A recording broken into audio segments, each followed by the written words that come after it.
నమస్కారం. పులివెందల పులి జగన్ రెడ్డిని గొప్పలు చెప్పుకున్న వైసీపీ నేతలారా, ఇవాళ పులివెందల పిల్లిలాగా ఢిల్లీ పారిపోయాడు. ఆంధ్రప్రదేశ్లోనే నీ మాట వినేవాడు లేడు, ఢిల్లీలో నీ మాట ఎవడింటాడని వీళ్ళు ధర్నా చేస్తావా జగన్ రెడ్డి?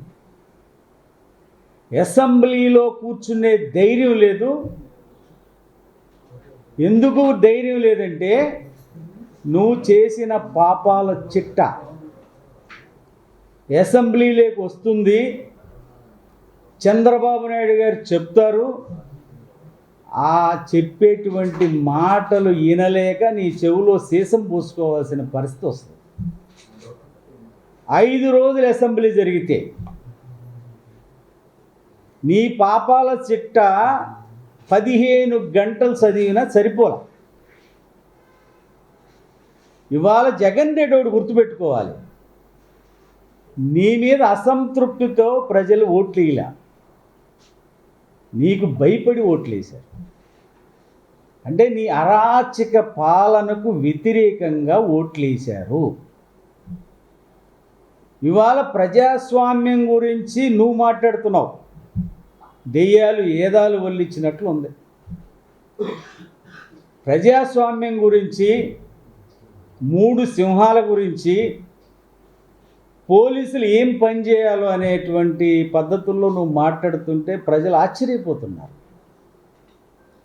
ప్రజాస్వామ్యాన్ని స్వతంత్రం వచ్చిన తర్వాత, ఆంధ్ర రాష్ట్రం ఏర్పడిన తర్వాత ప్రజాస్వామ్యాన్ని కూని చేసిన ఏకైక వ్యక్తి జగన్మోహన్ రెడ్డి. నీకు గుర్తురాలేదా ప్రజాస్వామ్యం? చంద్రబాబు నాయుడు గారు ప్రతిపక్ష నాయకుడికి ఇంటికి తాళ్ళు కట్టినప్పుడు నీకు గుర్తురాలేదా? 33,000 ఎకరాలు ఇచ్చిన రైతులు ఆడబిడ్డల్ని జుట్టుబట్టి ఈడ్చినప్పుడు నీకు ప్రజాస్వామ్యం గుర్తురాలేదా? ప్రతిపక్ష నాయకుల్ని ఇళ్ళకే పరిమితం చేసినప్పుడు నీకు ప్రజాస్వామ్యం గుర్తురాలేదా? ప్రతిపక్షాల మీద, ప్రజా సంఘాల మీద, ఉద్యోగుల పైన, అందరిపైన నిర్బంధమైన పాలన చేసినప్పుడు నీకు ప్రజాస్వామ్యం గుర్తురాలేదా?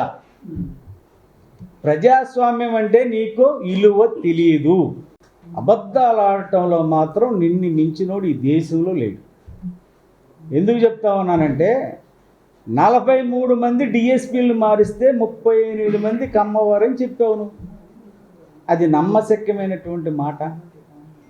ఈ రోజున 36 మంది మీద 36 మందిని హత్య చేశారని మాట్లాడుతున్నావు. ఆ పేర్లు అడిగితే ఇచ్చే ధైర్యం లేకుద్ది నీకు.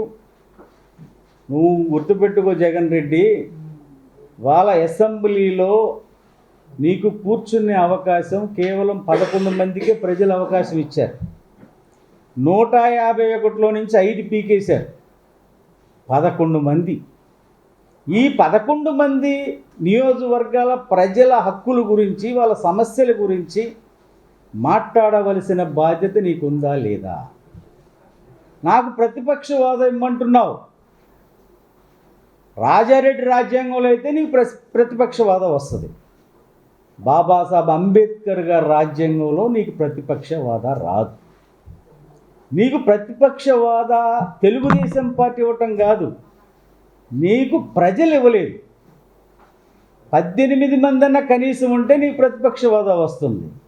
నీకు 11 మంది ఉంటే ప్రతిపక్ష హోదా ఇస్తేనే నేను అసెంబ్లీకి వస్తానంటే నువ్వు చెరువు మీద వెలిగినట్టు ఎవడి మీద వెలుగుతావయ్యా నువ్వు? ప్రజలు నీకు అవకాశం ఇవ్వలేదు. నీకు దమ్ము ధైర్యం ఉంటే నువ్వు అసెంబ్లీలో కూర్చో. నీ పాలన గురించి వచ్చినప్పుడు దానికి సమాధానం చెప్పే దమ్ము సత్తా నీకు లేకపోబట్టి, నువ్వు చేసిన అరాచక పాలన గురించి సభ్యులు మాట్లాడుతుంటే వినే ఓపిక లేదు కాబట్టి, వినే ధైర్యం లేదు కాబట్టి ఇవాళ నువ్వు అసెంబ్లీకి ముఖం సాటేసి పారిపోతా ఉన్నావు. ఇదే చంద్రబాబు నాయుడు గారు అసెంబ్లీకి వస్తే నువ్వు గేట్లు వేయించావు. ఇదే చంద్రబాబు నాయుడు గారు 14 ఏళ్ళు ముఖ్యమంత్రి చేసిన వ్యక్తిని అవమానకరంగా, నీచంగా మాట్లాడుతుంటే నువ్వు ముసిముసులు నవ్వావు. ఇవాళ ప్రజలు గొప్పవాళ్ళు, సరైన తీర్పిచ్చారు. నీ అరాచక పాలన, మీ దోపిడీ పాలన, మీ అప్పుల పాలన, ప్రజలను పట్టించుకునేటువంటి పాలన చూసి విసిగిపోయి ప్రజలు మాట్లాడే ఎలక్షన్ల ముందు ఆశ్చర్యకరమైన విషయం, రాష్ట్ర చరిత్రలో మొట్టమొదటిసారి ప్రజల అభిప్రాయాన్ని కూడా చెప్పలా. నేను ఎప్పుడు చెప్తా ఉండేవాడిని, జగన్ రెడ్డి రేపు సార్వత్రిక ఎన్నికల్లో ప్రజలు పోలింగ్ బూతుల్లో చూపిస్తారని మీద అసంతృప్తి అన్నట్లు రాత్రి 1 గంట దాకా ఓట్లేశారు. 70 ఏళ్ళు 80 ఏళ్ళు వయసు వచ్చిన వాళ్ళు కూడా 3 గంటలు నిలబడి ఈ అరాచక పాలన పోవాలంటే మన ఓటు హక్కు వినియోగించుకోవాలని చంద్రబాబు నాయుడు గారు, పవన్ కళ్యాణ్, ఎన్డీఏ కూటమికి అద్భుతమైనటువంటి అవకాశం ఇచ్చారు. ఇవాళ అమరావతి, చంద్రబాబు గారు ఎప్పుడు చెప్తుంటారు, దేవతలు పాలించినటువంటి ఏదైతే అమరావతి ఉందో ఆ అమరావతిని పూర్తి చేసే బాధ్యత ఆ దేవుడు చంద్రబాబు నాయుడు గారు కల్పించారు. 33,000 ఎకరాలు ఇచ్చిన రైతాంగాన్ని 5 ఏళ్ళు 30 తిప్పలు పెడితే తిరిగి మళ్ళా చంద్రబాబు నాయుడు గారి నాయకత్వంలో ఇవాళ అమరావతికి కేంద్రం 15,000 కోట్ల రూపాయలు ఇచ్చి అది పూర్తి చేసేటువంటి బాధ్యతను మేము తీసుకుంటాం, పోలవరాన్ని పూర్తి చేసే బాధ్యత మేము తీసుకుంటామని దేవుడు గొప్పవాడు, కేంద్రంలో మా సహకారం, అట్లాగే ఆంధ్రప్రదేశ్లో తెలుగుదేశం ఎన్డీఏ కూటమి రావటం అనేది ఆంధ్రప్రదేశ్ ప్రజల వరం. ఇది చంద్రబాబు నాయుడు గారికి ఉన్న అనుభవంతో వాళ్ళ చంద్రబాబు నాయుడు గారు మరి 24 క్లోమెన్స్ పెట్టినా ఆయన బతికి బయటపడ్డాడంటే ఆ భగవంతుడు చంద్రబాబు నాయుడు గారి ద్వారాగా ఈ రాష్ట్రాన్ని బాగు చేసే అవకాశం కోసం ఆ దేవుడు ఆయన్ని బతికించాడు. ఈ రోజున ప్రజలందరూ కూడా, అన్ని వర్గాల ప్రజలు ఈ రోజున నా ఎస్సీలు, నా బీసీలు, నా మైనారిటీలు, నా ఎస్టీలు అన్న జగన్ రెడ్డి ఈ వర్గాలకి నీ ఎంత ద్రోహం చేసినోడు ఈ రాష్ట్రంలో ఎవ్వడు లేడు. మా బిడ్డలకు చదువుకోవడానికి విదేశీ విద్య లేదు, మా కార్పొరేషన్లో మా కాళ్ళ మీద మేము నిలబడటానికి ₹1 లోను లేదు. ఇవాళ 10 లక్షల నుంచి 12 లక్షల కోట్లు అప్పు చేసి నువ్వు పోతూ మొత్తాన్ని దోసేసి నీ వాళ్ళకి నీకు దోసుకొని ఈ రోజున ఖాళీ ఖజానాను అప్పచెప్తే చంద్రబాబు నాయుడు గారు నానా అవస్థలు పడుతూ ఉన్నాడు.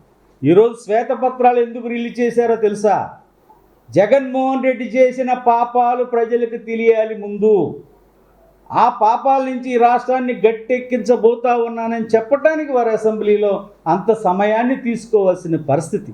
నిర్దాక్షిణమైన పాలన, ఒక నిరంకుశమైన పాలన, ఒక రాచరికపు పాలన చేసావు 5 ఏళ్ళు. ఈరోజు నువ్వు ఢిల్లీలో వెళ్ళి నువ్వు కూర్చొని ప్రజాస్వామ్యాన్ని కాపాడమని దీక్ష చేయటం అంటే ఎంత విడ్డూరంగా ఉంది. అసలు ప్రజాస్వామ్యాన్ని అపహాస్యం చేసిన పెద్ద మనిషి నువ్వు, ప్రజాస్వామ్యాన్ని నిట్ట నిలువున కూని చేసిన పెద్ద మనిషి నువ్వు. బాబాసాహెబ్ అంబేద్కర్ గారి రాజ్యాంగాన్ని మీద ప్రమాణం చేసి ఆ రాజ్యాంగాన్ని పక్కన పెట్టి నీ తాత రాజారెడ్డి రాజ్యాంగం అమలు చేసిన వ్యక్తివి. ఈరోజు పెద్దిరెడ్డి అరాచకాలని ఆ జిల్లాలో లైన్లు పెట్టి చెప్తా ఉన్నారు. 25,000 ఎకరాలను కబ్జా చేసి విశాఖపట్నం కాదు ఆంధ్రప్రదేశ్లో ఎక్కడ ఇసుక మీదే, ఎక్కడ ఎర్రమట్టి మీదే దోపిడి చేశావు. నీకు అన్నిటికంటే డబ్బు పెచ్చుంది, నీకు డబ్బు కావాలి. ఎవరు ఏమనుకున్నా పర్వాలేదు. ఎవడన్నా ఈ రాష్ట్రంలో సిగ్గులేనివాడు ఎవడన్నా ఉంటే జగన్మోహన్ రెడ్డి అంత సిగ్గులేనివాడు ఎవడు లేడు. కథ సిగ్గుండాలి మాట్లాడటానికి. అరే మనం చేసిన పాలన ఏంటి, ప్రజలు మనకిచ్చిన తీర్పు ఏంటి, కనీసం ప్రతిపక్ష హోదా ఇవ్వలేదు. ఆత్మవిమర్శ చేసుకోవయ్యా. నువ్వు కూర్చొని నీ నాయకులను కూర్చోబెట్టుకొని మనకి ఎందుకు 11 సీట్లు ఇచ్చారు ప్రజలు, 4 ఎంపీలు ఎందుకు ఇచ్చారు అని ఆత్మవిమర్శ చేసుకో, ఆత్మ పరిశీలన చేసుకో, దాన్ని సరిచేసుకోవడానికి ప్రయత్నం చేయి. ఇది ప్రజాస్వామ్యం. రాహుల్ గాంధీ గారు 10 ఏళ్ళు పార్లమెంట్లో కూర్చున్నాడుగా, ప్రతిపక్ష హోదా లేకుండా ప్రజల పక్షాన్ని మాట్లాడాడు కదా. నీకెందుకు ఓపిక లేదని అడుగుదు. ఓపిక లేక కాదు, నీకు ధైర్యం లేక, నీకు అసెంబ్లీ మెట్లెక్కే ధైర్యం లేక, ప్రజలు ఇచ్చిన తీర్పుకి ఇప్పటికే నీకు దిమ్మ తిరిగి బొమ్మ కనపడి నీకు ఆలోచించే సమయం లేదు. కాబట్టి నేను ఎందుకు చెప్తా ఉన్నానంటే, నీకు భయపడి ఓట్లేసిన ప్రజలు నీకు జీవితంలో తిరిగి మళ్ళీ ఓట్లు వేయరు. నువ్వు మాజీ ముఖ్యమంత్రిగా మిగిలిపోతావు.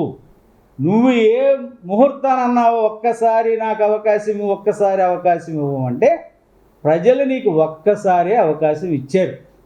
నీకు తెలుసు ఒక్కసారి నాకు అవకాశం ఇస్తే జీవితంలో మళ్ళా తిరిగి నాకు అవకాశం ఇవ్వరు ముఖ్యమంత్రిగా అన్న విషయం తెలుసు. ఈరోజు ఎస్సీలు, బీసీలు, మైనార్టీలు, ఎస్టీల నిజమైనటువంటి హక్కులు కాపాడే దమ్మున్న నాయకుడు చంద్రబాబు నాయుడు గారు. అన్ని వర్గాల కాపాడగలిగేవాడు. ఇంకొకటి చెప్తా ఉన్నాను చివరగా, శాంతి భద్రతల విషయంలో చంద్రబాబు గారిని మించినోడు లేడు. ఎవడు తప్పు చేసినా తన మన లేదు, శాంతి భద్రత విఘాతం కలిగించే ప్రసక్తి ఉండకూడదని మాకు చెప్పాడు. మేము కూడా ఆ పరిస్థితి ఉండేవాళ్ళం కాదు. మేము ఎన్టీ రామారావు గారు పెట్టిన పార్టీలో చంద్రబాబు గారి నాయకత్వంలో పెరిగిన వాళ్ళం. చంద్రబాబు నాయుడు గారు చట్ట ప్రకారం పోతారు, రాజ్యాంగబద్ధంగా పాలన ఉంటుంది తప్ప నీలాంటి అరాచక పాలన ఉండదు.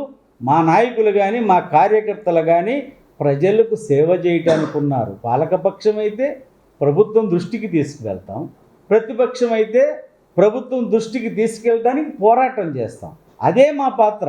మా తెలుగుదేశం పార్టీ కానీ, జనసేన కానీ, బీజేపీ కానీ ప్రజాస్వామ్యబద్ధంగా పాలన చేయటానికి, ప్రజాస్వామ్యాన్ని కాపాడటానికి మేము పూర్తిగా ఎన్డీఏ కూటమిలో ఉన్న ఏ సభ్యుడైనా ప్రజాస్వామ్యాన్ని కాపాడటానికి ఉంటాడు తప్ప ప్రజాస్వామ్యాన్ని అపహాస్యం చేసేటువంటి ప్రయత్నం ఎవరు చేయరు. ఇంకా నీ పాపాలు ఉన్నాయి. నువ్వు ఖచ్చితంగా అనుకుంటున్నావు ఢిల్లీలో నీకు ఇండియా కూటమి నేతలు నీకు సపోర్ట్ చేశారు, నేనేదో అనుకుంటున్నావేమో. నీకు తెలుసు నీకున్న ఈడీ కేసులు, నీకున్న సిబిఐ కేసుల్లో నువ్వు ఖచ్చితంగా తిహార్ జైలుకి వెళ్ళబోతున్నావు.